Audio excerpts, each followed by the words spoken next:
Hi, it's Paul, and today I'm an old man with a laser 5112 diesel smoke tester. Not my normal tool type of review, but I recently bought it and I now think there's sufficient reason to pass on some information about it. I think this is probably a UK specific video because it refers to a UK specific vehicle test process. So if you're watching from elsewhere, thank you, hi, but it may not be directly relevant to you. So if you've been thinking a smoke tester might be a useful thing to have in your garage, you might have searched the internet and you might have seen this tool.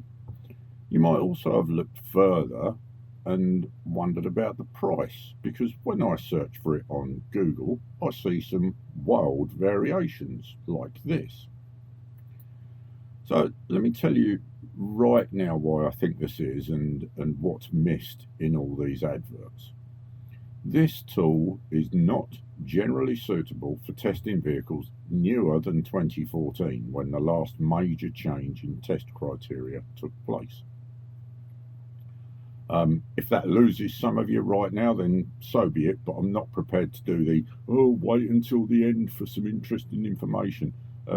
This is what you need to know, so know it now. If you've got something newer than 2014, this won't help you. If you want to know why this is and how I reached this conclusion, then watch on, because originally this video was going to be a review and a how to use, but during the editing process, I suddenly realised that it wasn't what I thought it was, and I worked out the facts about it. So in this video, I'm going to look at what it is and what it's used for. I'll talk about where I got it and why I got it and how much I paid. I'll talk about what you get and why it may or may not be useful to you. There's a couple of other things to consider. And while all that's going on, I'll also show you me setting up and using it. In the description, there's an Amazon link, which means that this video is classed as an advert in the UK. I paid retail price for it. I've got no connection with Laser or the people I bought it from, and I'll tell you my honest opinion about it. In the UK, we have an annual Ministry of Transport, or MOT, test, and for vehicles with a diesel engine, that means you have to have a smoke test which measures the smoke particles in your exhaust. This tool, according to Laser and the retailers that are still selling it, uses the same technology as an official MOT test. The reason I bought it is that I have a 2020 Ford Ranger with the 2-litre Eco Blue engine. Yes, the one the same as the Transit that has the wet belt issues, and also it's one with a 10-speed 10R80 gearbox, so it has those issues as well. But before I get depressed, let's move on. In October, I took it for its first MOT, and it failed. And it failed on the smoke test. The MOT station had a lot of effort to get it through the MOT. Eventually, they got it through by updating the engine management software and blah blah blah. But I was kind of worried that it was borderline, and so I thought, well, ideally, I'll buy myself a tester and keep an eye on it as the year goes on, ready for next October when it comes up for its next MOT. When I originally searched, I found an ex-MOT station tester for about £4,500, and I thought, well, I'm not buying that. And I'd kind of forgotten about it. And then I found this one, randomly Googling one night, and found this and thought, oh yeah, I'll have that. I paid £85.85 for it from Tool Academy.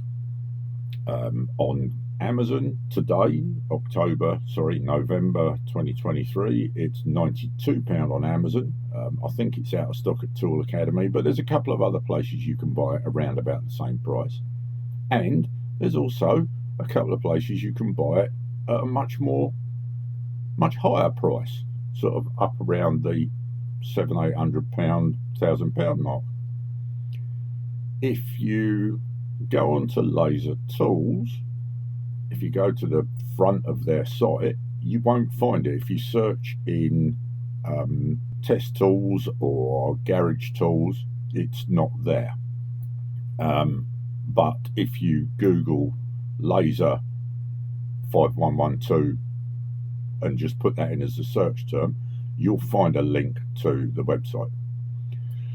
So why is it so cheap compared to Laser Tools and all the rest of it? Well, when I first scripted the video, I couldn't figure that one out, but I now think I understand, and it's because it's not relevant to current testing. So what do you get then? You get the tester itself, which comes with a cable that plugs into your 12-volt power socket in your vehicle, what I would refer to as the cigarette lighter socket. You get the hose that connects it to the vehicle. On one end of the hose is a stainless steel nozzle that goes into the exhaust, and on the other end is a plastic pipe that goes into the front of the tester. And you get a carry case and you get an instruction book.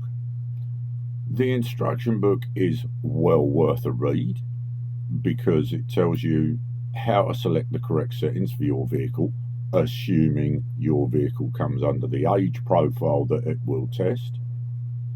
And it also gives you some information on things like you need to warm your engine up to operating temperature and blah, blah, blah.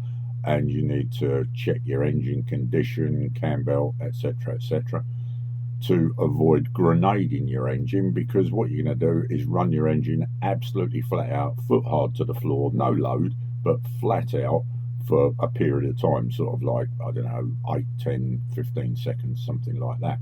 And you don't want to make your engine explode when you do that. I've put a link in the description to the user manual on Laser's website. If you want to take a look, you have to register your email address to get it. But help yourself, take a look. Let's take a look at the test itself then. So first of all, we'll take the tester out, open the box, remove it from the box and prepare. Take the hose out, etc.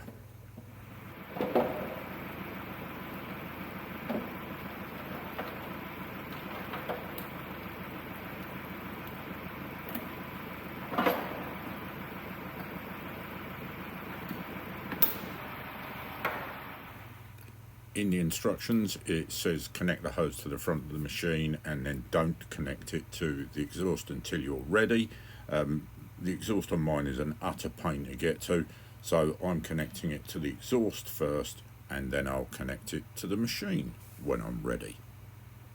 Just throwing an inset of the lights on the front of the tester so you can see what goes on. I plug it in and it powers up, goes through its self-test. I select what I thought at the time was the specific mode for testing my vehicle, press start, it readies itself, wait until it's ready,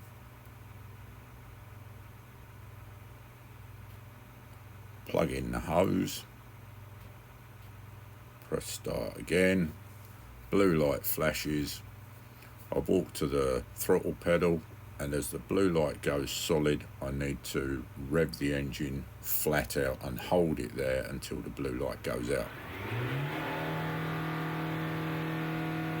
Blue light goes out, green pass light comes on, and I'm thinking, oh yes, how absolutely brilliant. But of course I was wrong, because what it's done is it's tested to completely the wrong criteria. Again, mine should be tested to 0.5. This has tested to 1.5. Epic fail. Back to the narrative. But I was happy that this showed me a pass and I could relax a bit about the ability of getting the Ranger through the MOT next year. That was till I read the instructions in a bit more detail. So in my defence, when I first read the instructions, I read the section about setting up and doing the actual testing, what buttons to press and all the rest of it, but I kind of ignored all this stuff over here which talks about the specifications. If you read the specifications in this bit here, it tells you that Pre-July 2008, non-turbo has a pass level of 2.5, so higher than 2.5 fail, lower than 2.5 pass. Pre-July 2008 with a turbo has a pass level of 3, so higher than 3 fail, lower than 3 pass. From July the 1st 2008 onward, coming towards this date, all vehicles lower than 1.5 pass, higher than 1.5 fail. And it was when I read that I thought, well, hang on a minute, the bloke at the test station told me he was struggling to get it below 1, but that says 1.5. So I went off to the DVSA website, part of .gov.uk, and the DVSA are the people responsible for setting the parameters and setting up the MOT test and stuff. And on their website, it tells you that for current vehicles and vehicles newer than 2014, the numbers are lower. The pass level number now in 2023 is provided generally by the vehicle manufacturer, but even if it isn't, the level cannot be more than 0.7. I'll link the section of the .gov.uk website below if I can. So that seemed odd. So I sent an email to Laser Tools Technical and said, so am I correct in thinking that this tool cannot test a current vehicle? And their response said, the technology used in the 5112 was suitable at the time of production, 2012. The Laser 5112 is set to the limit of 1.5 and it cannot be modified. Well, there you go. I can't find a reference to that on any of the websites where the 5112 is for sale. I can't find a reference to it on Laser's site. So for clarity, I'll say it again, loud and clear. This machine is generally not suitable for testing anything newer than 2014 or with an emissions level that is lower than 1.5. If you've got a vehicle that's older than 2014, it's fine.